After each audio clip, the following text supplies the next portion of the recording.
জুলাই আগস্টের গণহত্যার বিচারের ধারাবাহিকতায় কঠোর নিরাপত্তায় ট্রাইব্যুনালে হাজির করা হয় সাবেক আইনমন্ত্রী আনিসুল হক, আমির হোসেন আমু, রাশেদ খান মেনন, হাসানুল হক ইনুসহ ১৯ জনকে। এ সময় নিরাপত্তার কড়াকড়ি নিয়ে আইনশৃঙ্খলা বাহিনীর সদস্যদের উপর চড়াও হন আসামিরা।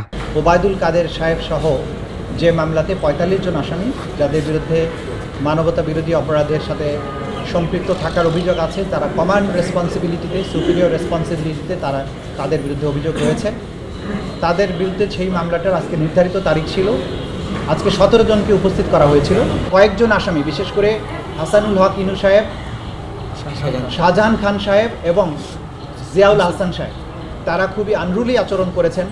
এদেরকে ধমক দিয়েছেন, গালাগালি করেছেন, হুমকি দিয়েছেন, নির্বংশ করার কথা বলেছেন। চিফ প্রসিকিউটর জানান যে কোনো সময় শেষ হবে শেখ হাসিনার বিরুদ্ধে দায়ের করা জুলাই আগস্ট এর হত্যা মামলার তদন্ত। জুলাই এবং আগস্টের গণহত্যার সাথে তার সম্পৃক্ততার ব্যাপারে সেই মামলাটির আমরা জানিয়েছি আদালতকে যে আমাদের তদন্ত একদম চূড়ান্ত পর্যায়ে আছে, যে কোনো মুহূর্তে এই তদন্ত রিপোর্টটা দাখিল হবে।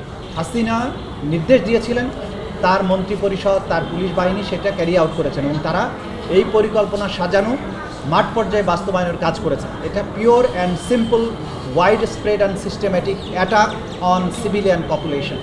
সেই কারণে এটা ক্লিয়ারলি মানবতা বিরোধী অপরাধ। সেই মানবতা বিরোধী অপরাধের সুপিরিয়র রেসপন্সিবিলিটিতে শেখ হাসিনা বা অন্যান্য যে সমস্ত আসামিরা আছেন তারা তাদের পজিশন অনুযায়ী সেই মামলায় অভিযুক্ত হচ্ছেন। এদিকে ওবায়দুল কাদের সহ জুলাই আগস্টে গণহত্যা মামলায় জড়িত ৪৫ জনের তদন্ত প্রতিবেদন ২০ জুলাইয়ের মধ্যে দাখিলের সময় বেঁধে দেয় ট্রাইব্যুনাল। আর প্রসিকিউশন জানান ২-১ দিনের মধ্যে অন্য মামলার তদন্ত শেষ হবে।